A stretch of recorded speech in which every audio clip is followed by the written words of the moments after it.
राधे राधे। सावी भारी YouTube channel पर आपका स्वागत है। आज हम बरसाने वाली श्री राधा रानी के जन्मोत्सव यानी राधा अष्टमी किस दिन मनाई जाएगी, उसकी पूजन विधि, उसका शुभ मुहूर्त, कथा और महत्व के बारे में जानेंगे। भाद्रपद मास के शुक्ल पक्ष की अष्टमी को राधा अष्टमी के नाम से जाना जाता है, क्योंकि इस दिन भगवान कृष्ण की शक्ति स्वरूपा श्री राधा जी प्रकट हुई थी। श्री राधा जी का जन्म शुक्ल पक्ष की अष्टमी को दोपहर 12 बजे हुआ था। इस वर्ष 2023 में अष्टमी तिथि की शुरुआत 22 सितंबर की दोपहर 1:35 पर होगा और अष्टमी तिथि का समापन 23 सितंबर दोपहर 12:17 पर होगा। अतः उदया तिथि के अनुसार राधा अष्टमी का पर्व 23 सितंबर 2023 शनिवार को रखा जाएगा। राधा अष्टमी की पूजा का शुभ मुहूर्त 23 सितंबर शनिवार की सुबह 11:01 से लेकर दोपहर 1:26 तक रहेगा। पूजा विधि के लिए अष्टमी के दिन प्रातःकाल जल्दी उठकर स्नान कर साफ वस्त्र पहने, एक चौकी पर लाल या पीले रंग का वस्त्र बिछाकर उस पर तांबे या मिट्टी के कलश की स्थापना करें। श्री कृष्ण और राधा जी की प्रतिमा या चित्र चौकी पर रखें। राधा कृष्ण की प्रतिमा को पंचामृत, दूध, दही, घी, शहद, गंगाजल से स्नान करवाएं और सुंदर वस्त्र पहनाकर श्रृंगार करें। मेवे, फल, फूल, मिष्ठान का भोग लगाएं, धूप दीप से आरती करें, राधा कृष्ण के मंत्र श्री राधे का जप करें, कथा सुने और अंत में राधा कृष्ण की आरती करें। राधा अष्टमी का बहुत महत्व बताया गया है। ऐसी मान्यता है कि राधा के बिना कृष्ण जी की पूजा अधूरी मानी गई है। जो लोग कृष्ण जन्माष्टमी का व्रत रखते हैं उन्हें राधा रानी के जन्मोत्सव यानी राधा अष्टमी पर व्रत रखना चाहिए, तभी कृष्ण जन्माष्टमी व्रत का पूरा फल प्राप्त होता है।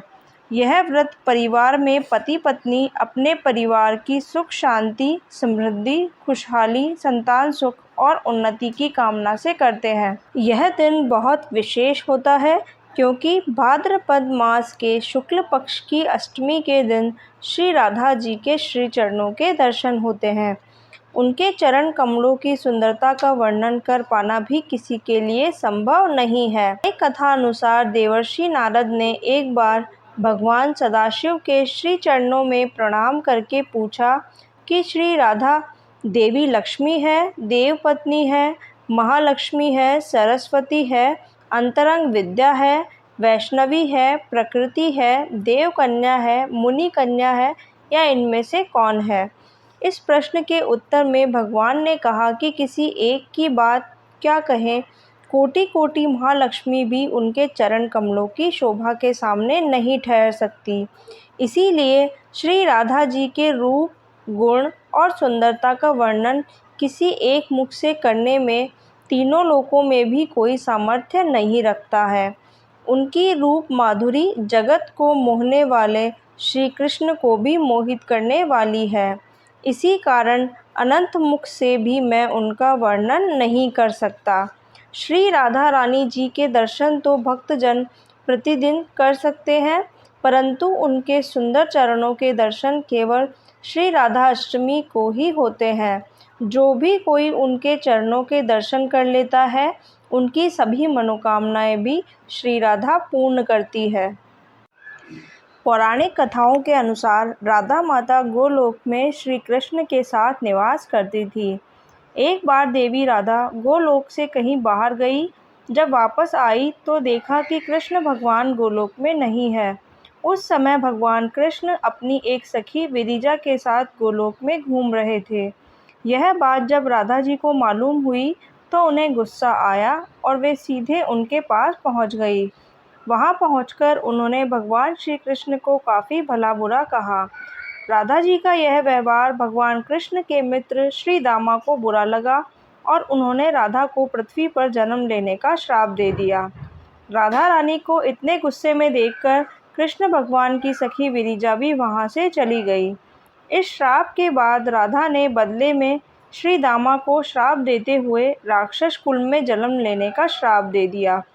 राधा रानी के द्वारा दिए गए श्राप के कारण ही श्री दामा का जन्म शंखचूड़ दानव के रूप में हुआ था। दानव में जन्म लेने के बाद भी भगवान विष्णु का वह अनन्य भक्त बना।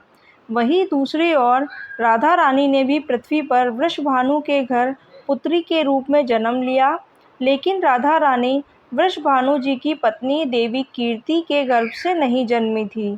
दरअसल जिस समय श्री दामा और राधा रानी ने एक दूसरे को श्राप दिया, तब भगवान श्री कृष्ण ने राधा रानी से कहा कि आपको पृथ्वी पर देवी कीर्ति और वृषभानु जी की पुत्री के रूप में रहना है।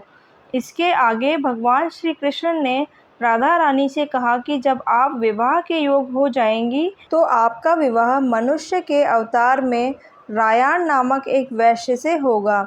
हालांकि वह भी मेरे अंशावतारों में से एक है।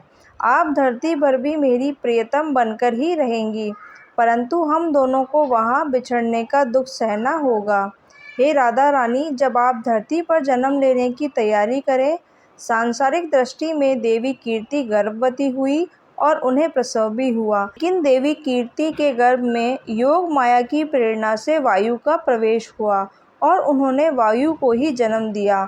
जब वह प्रसव पीड़ा से गुजर रही थी, उसी समय वहाँ देवी राधा रानी एक प्यारी सी कन्या के रूप में प्रकट हो गई। जिस दिन राधा रानी प्रकट हुई वह भाद्रपद शुक्ल पक्ष अष्टमी का दिन था। इसीलिए भाद्रपद शुक्ल पक्ष अष्टमी को राधा रानी अष्टमी के रूप में जाना जाता है। इस दिन भगवान श्री कृष्ण और राधा रानी की पूजा की जाती है। इस व्रत को करने से हमें सभी सांसारिक सुख आनंद प्राप्त होता है। बोलिए बरसाने वाली की जय। अगर आपको मेरा ये वीडियो पसंद आया तो कमेंट बॉक्स में मुझे राधे राधे लिखें और वीडियो को लाइक और शेयर करना ना भूलें। लेटेस्ट व्रत, त्योहार एवं कथाओं के वीडियो देखने के लिए सावी बारी यूट्यूब चैनल को सब्सक्राइब करें। धन्यवाद।